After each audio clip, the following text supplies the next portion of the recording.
अस्सलाम वालेकुम एवरीवन, ज़ुहैब अतीक साथ वकार रियल उस्ताद की एक नई एपिसोड के साथ आज की इस वीडियो के अंदर हम लोग DHA वैली से रिलेटेड बातचीत करेंगे। एक रिसेंटली लास्ट वीक जो है वो एक मीटिंग हुई थी इफेक्टिस की DHA मैनेजमेंट के साथ, उससे रिलेटेड आपको जो है वो अपडेट करेंगे। और बहुत सारी क्वेरीज़ हमारे पास आती हैं उन ब्लॉक से रिलेटेड जो कि इस टाइम के ऊपर एग्जिस्ट नहीं करते, जैसे कि ग्लेक्सोनिया के बारे में बहुत सारे लोग पूछते हैं, स्नो ड्रॉप के बारे में बहुत सारे लोग पूछते हैं, लेवेंडर के बारे में पूछते हैं, ग्लेक्सोनिया है। इस तरीके से बहुत सारे ब्लॉक्स हैं जो कि अभी इस टाइम के ऊपर DHA ने उसको जगह तो उनकी नहीं डिसाइड की हुई या जगह है नहीं उनके पास उन ब्लॉक्स से, उसके हवाले से क्वेरीज आती हैं तो उनको क्लैरिफाई करेंगे। बहुत सारे लोग बैलेटिंग के हवाले से हमसे पूछ रहे हैं कि जी बैलेटिंग इसकी कब आएगी, तो it's going to be an overall video. हम कोशिश करेंगे कि इन तमाम आप लोगों के जो क्वेश्चंस हैं या सेंटिमेंट्स हैं उसको क्लियर कर सकें। जी साद भाई, सबसे पहले ज़रा मीटिंग के हवाले से बताएं, या आप क्या बताना चाहते हैं, काइंडली बताएं। अस्सलाम वालेकुम। मैं उम्मीद करता हूं कि आप तमाम लोग खैरियत से हैं। लास्ट वीक जो मीटिंग हुई, असल में ये मीटिंग्स का सिलसिला बहुत अरसे से चलता आ रहा है। इतने लेट हो जाने के बाद इस प्रोजेक्ट में बहुत सारे लोगों को ये रियलाइज़ हुआ कि हमें हमारा जो ख्वाब था, ये जिसके पीछे हमने इन्वेस्टमेंट की थी, वो मिल नहीं रहा। तो 2018 में प्रोटेस्ट हुई, फिर उसके बाद 2019 में प्रोटेस्ट हुई, और उसी का सिलसिला चलते हुए आते हुए ये लास्ट मीटिंग हुई जो कि DHA मैनेजमेंट से हुई। और DHA मैनेजमेंट से भी इतनी नहीं, ये हाउसिंग के दो सर्विंग ऑफिसर्स ने जो करंटली DHA वैली के अंदर डेवलपमेंट कर रहे हैं, उनसे DHA इफेक्टिस की मीटिंग हुई और उन्होंने उनको फर्दर और टाइम दिया कि आप डेवलपमेंट करें, लेकिन हमें हमारे प्लॉट्स, हमें हमारे घर और कमर्शियल प्लॉट्स हमें पोजेशंस दे दें फाइनली उसके अंदर, और कुछ ना कुछ डेवलपमेंट कर दें, DHA वैली को किसी राह पे लगाएं। तो अभी तकरीबन जून तक का जो है वो टाइम पीरियड बाय कर लिया है इसके अंदर, और जून में DHA जो है वो ये चीज़ बताएगा कि हम इस प्रोजेक्ट की डिलीवरेंस या पोजेशन कब तक देंगे। इसके अलावा जो थी वो उस मीटिंग के अंदर और कोई ख़ास उस हवाले से अपडेट नहीं थी। साथ भी ये बताएं वो ब्लॉक्स जो कि इस टाइम के ऊपर एग्जिस्ट नहीं कर रहे, जैसे ग्लेक्सोनिया हो गया, स्नो ड्रॉप हो गया, मैरी गोल्ड हो गया, इसके हवाले से बताएं कि इनकी जो फाइल्स हैं, जिन लोगों के पास इनकी फाइल्स हैं, उसका क्या फरसान हाल होगा। सबसे पहले तो हमें ये पता होना चाहिए कि कौन कौन से सेक्टर्स हैं जो कि एग्जिस्ट नहीं करेंगे। दो वो सेक्टर्स जो कि डैम की जद में आ गए हैं, सनफ्लावर और ट्यूलिप, फ्यूचर में एग्जिस्ट नहीं करेंगे। लेकिन जो बैलेटिंग लास्ट हुई, इनकी फाइल्स जो कि थ्रू आउट जीरो से चार्ज थी, वही क्राइटेरिया फॉलो हुआ, वो डिफरेंट सेक्टर्स के अंदर लग गया।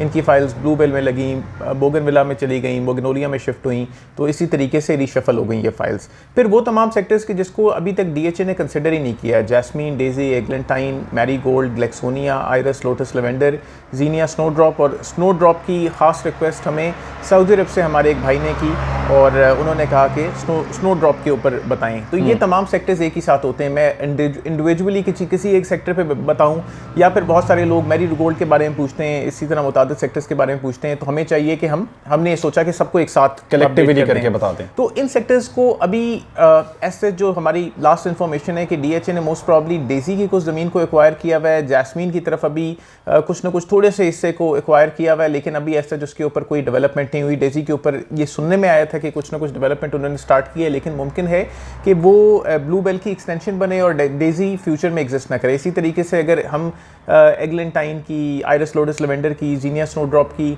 या बाकी इन सेक्टर्स की बात करें, तो ये सेक्टर्स अगर कुछ भी थोड़ा सा हिस्सा भी DHA के पास इसका अवेलेबल है, तो अभी ऐसा जिसके ऊपर कोई डेवलपमेंट नहीं है, ना उसका नक्शा है, ना किसी अनकरीब फ्यूचर प्लान के अंदर उनके ऊपर कोई जिक्र हो सकता है। इसके अंदर तीन चार किस्म की फ़ाइल्स हैं।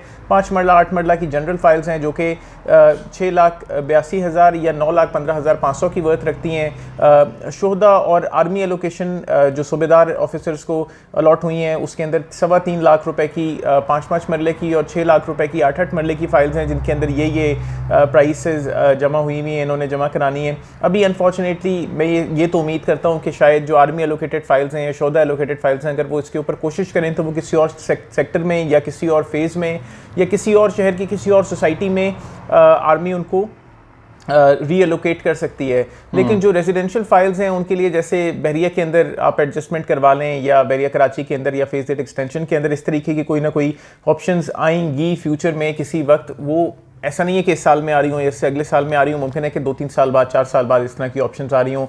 हमारे लिए ये कहना आसान है, लेकिन ये बात हजम करना इतना मुश्किल नहीं है, ये बात हम भी जानते हैं। yes.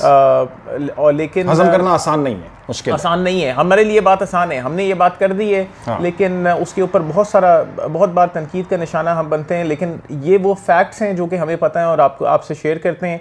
और इनके अंदर उस तरीके से जूस नहीं है रियल एस्टेट इन्वेस्टमेंट वाइज। अगर मैं इनको ओपन सर्टिफिकेट्स की हैसियत से देखूं तो मार्केट के अंदर -50,000 से -1 लाख रुपए के अंदर ये कोट होते हैं। अगर ओपन फाइल्स हों, ट्रांसफरेबल फाइल्स हों, तो फिर तो उनके बहुत ही ज़्यादा बुरे हालात हैं। इसके अंदर कमर्शियल फाइल्स भी हमने मार्केट में कुछ थोड़ी बहुत सुनी थी, जैसे एग्लेंटाइन के कमर्शियल एवेन्यू के अंदर कोई ना कोई कमर्शियल मार्केट में सुना था, लेकिन अब एज सच रिसेंटली मार्केट में देखने को नहीं मिलते। इसके अंदर दुकानें भी हैं, 12-12 लाख रुपए पेमेंट की 300 स्क्वायर फीट की दुकानें, लेकिन उन दुकानों का भी एज सच कोई फ्यूचर नजर नहीं आता। अच्छा, आप लोग जो है वो ये चीज़ नहीं समझा करें कि हम जानबूझ के इन ब्लॉक्स के अंदर नहीं जा रहे हैं। बेसिकली इनकी कोई लोकेशंस नहीं है, डीएचए ने कोई जा ही नहीं सकते, डिक्लेयर नहीं किया हुआ कि जी ये specific area for example snow drop का है, ऐसा कोई मामला है ही नहीं, तो हम उस हवाले से उधर जा नहीं सकते। अगर कोई ऐसी जगह डिस्क्लोज्ड हुई भी होती तो हम ज़रूर जाते, आपको जो है वो उधर की भी करंट सिचुएशन के बारे में बताते। अच्छा साथ भाई ये बताएं, कमर्शियल पॉइंट ऑफ व्यू से जर्नल एक क्वेश्चन जो मार्केट से आ रहा है वो ये इस तरीके से देखा जा रहा है कि जी ओलिएंडर कमर्शियल बहुत ज़्यादा महंगा है, मैग्नोलिया का सस्ता है, ब्लूबेल या रोज़ में उनके जो हैं वो महंगे हैं, लोग ज़्यादा डिमांड कर रहे हैं। जो बाइंग पॉइंट ऑफ व्यू से लोग आते हैं वो ये कह रहे हैं कि जी हमें ओलिएंडर के अंदर दिलवा दें।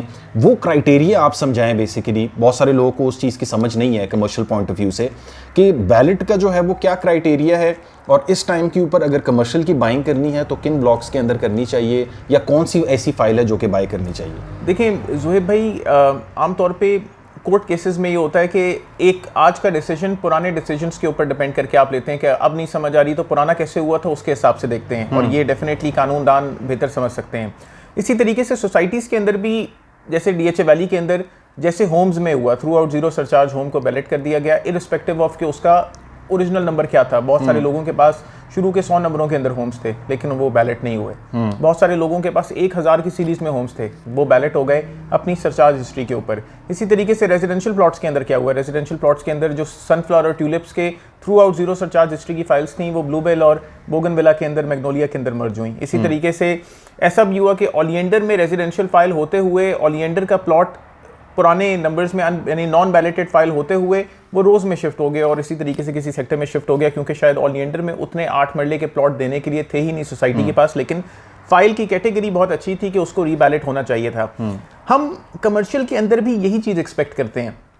मुमकिन है आप एक 10 लाख रुपए सरचार्ज वाला ओलिएंडर के अंदर कमर्शियल ले लें, 40 लाख रुपए की मार्केट वर्थ या 38 लाख रुपए की मार्केट वर्थ में आपको ये कमर्शियल मिले, लेकिन वो कमर्शियल फ्यूचर में बैलेट ना हो। 40 लाख रुपए धरे के धरे रह जाएं, और बैलेटेड कमर्शियल मार्केट में 80 लाख रुपए 4 मरले का कमर्शियल, 80 लाख रुपए 1 करोड़ रुपए की बैलेटेड फाइल कंसिडर हो, और ये तो डेफिनेटली फ्यूचर, अभी तक कोई बैलेटिंग कमर्शियल की हुई नहीं है।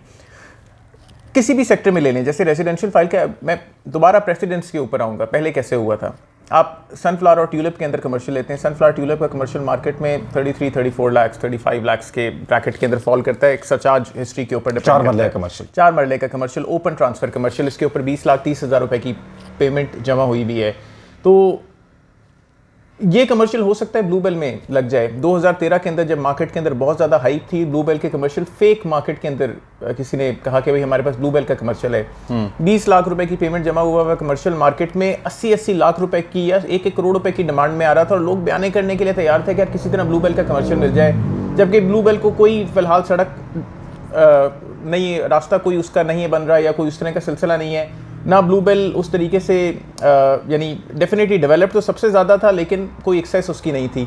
विदाउट एनी कमर्शियल मार्केट में एग्जिस्टेंट लोग इतना प्रॉफिट देने के लिए तैयार थे, तो एक बार जब बैलेट हो जाएगा, पता चल जाएगा उसकी लोकेशन किधर है, तो हम ये एक्सपेक्ट करते हैं कि एटलीस्ट कमर्शियल बहुत ज़्यादा प्रोग्रेस करेगा। इसी तरीके के DH3 के अंदर 10 मरले का कमर्शियल जो है भाई, रिसेंटली मुझे पता चला 5 करोड़ 13 लाख रुपए का ये कमर्शियल 3 साल के इंस्टॉलमेंट प्लान के अंदर 30-30 लाख रुपए प्रॉफिट के ऊपर है। तो इसका मतलब है कि 3 साल बाद अगर DH3 के अंदर 10 मरले का कमर्शियल प्लॉट 5-5.5 करोड़ रुपए का हो सकता है, तो DHA वैली के अंदर भी बहुत ज्यादा चाम है कि ये 8 मरले का कमर्शियल, ये 4 मरले का कमर्शियल 1 करोड़ से 1.5 करोड़ रुपए की वर्थ के हों, और फ्यूचर DHA वैली का ब्राइट है। हमें इस प्रोजेक्ट में जान नज़र आती है, इसीलिए आपको बताते हैं। तो कमर्शियल की बैलेटिंग के अंदर अगर आप कमर्शियल परचेज करना चाहते हैं या आप कमर्शियल होल्डर हैं तो इसके ऊपर कतन ये ना करें कि भाई ओलिएंडर का कमर्शियल मैंने महंगा लेना है। मैं इसलिए ये नहीं कह रहा कि मेरे पास बाकी सेक्टर्स के कमर्शियल्स हैं और ओलिएंडर का नहीं है। हाँ। मार्केट के नॉर्म से आप चलना चाहते हैं तो आप चल सकते हैं, लेकिन इस बात से कोई खास फ़र्क नहीं पड़ता। एक जेन्युइन बायर को ये चीज़ मैं सिखाना चाहता हूँ या बताना चाहता हूँ कि it does not really matter even if you are buying in sunflower block और वो commercial throughout zero surcharge history के साथ कमर्शियल है and you are getting that commercial in 35 to 38 lakh rupees, और एक ओलिएंडर का कमर्शियल है जो कि आपको मिल रहा है 45 to 48 लाख रुपीज़ के अंदर through out zero surcharge history के साथ, ये दोनों एक बराबर हैं। मुमकिन है सनफ्लावर से आपका कमर्शियल शिफ्ट होकर आपको ओलिएंडर के अंदर स्पेस हो, आपको जब उसकी बैलेटिंग हो, जब बैलेटिंग हो, जब अभी नहीं है, बैलेटिंग नहीं हुई, लेकिन सनफ्लावर से आप ओलिएंडर में आ जाएं और ओलिएंडर वाला रोज के अंदर चला जाए तो ये चीज़ शिफ्ट हो सकती है, क्योंकि होम्स भी इसी तरह शिफ्ट हुए। 100 नंबर वाला नहीं बैलेट हुआ, यानी विद इन 100 नंबर्स वाला 1000 या 1500 नंबर वाला बैलेट हो गया, वो करंटली आज उसके पास होम है 8 मरले का 5 मरले का, और 100 नंबर वाले के पास होम नहीं है, वो एक मार्केट के अंदर फाइल लेके फिर रहा है जो कि माइनस में चल रही है उस पेड अमाउंट से जो उसने पे की हुई है। तो कमर्शियल के ऊपर भी if you are interested in DHA valley go for anything और आपको इंशाल्लाह उसके अंदर फ़ायदा होगा, लेकिन साफ फाइल के लिए जाएं। हिस्ट्री ये है कि through out zero surcharge history, आज जीरो हो उससे फर्क नहीं पड़ता, कभी सरचार्ज ना लगा हो या अगर लगा हो। इसी तरह इसमें भी 3 फॉर्मेट्स हैं। हाँ, बहुत सारे लोग जो है वो ये राब्ता करते हैं कि जी हमने सरचार्ज वेव करवा दिया, फलाना कर दिया, एप्लीकेशन लिख दी, अब तो नहीं आ रहा, बट वो हिस्ट्री में आपकी स्टेटमेंट में जब आ रहा होता है तो वो फाइल अच्छी कंसिडर इसमें भी 3 फॉर्मेट्स हैं। अगर through out zero surcharge history की फाइल है सबसे बेस्ट है। अगर फाइल है कि जिसके ऊपर 10,000 रुपये से कम सरचार्ज लिखा हुआ है, पेड है, यानी 10,000 रुपये से कम लगा और पेड है, it is as good as zero. और अगर 10,000 रुपये से कम है, वेव्ड ऑफ है, तो चलो यार वो फाइल कंसिडर की जा सकती है। थर्ड बेस्ट हम उसे कंसिडर करेंगे, लेकिन नंबर 1 कभी सरचार्ज ना लगा हो, नंबर 2 सरचार्ज लगा हो, पेड हो, और नंबर 3 सरचार्ज वेव्ड ऑफ हो लेकिन बहुत ही कम सरचार्ज हो।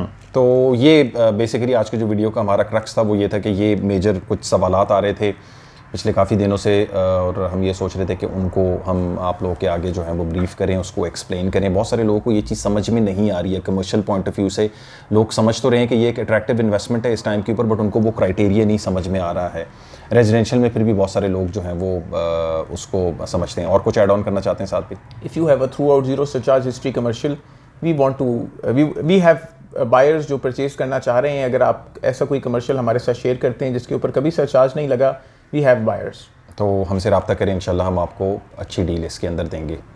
कॉन्टैक्ट डिटेल जो है वो हमारी वीडियो के डिस्क्रिप्शन के अंदर मेंशन होंगी। फेसबुक पेज और इंस्टा का पेज के लिंक्स भी मेंशन होंगे, उधर भी आप हमें लाइक कर सकते हैं, वहाँ भी हम बहुत सारी चीज़ों के अपडेट्स दे रहे होते हैं। अपना ख्याल रखें। अस्सलाम वालेकुम।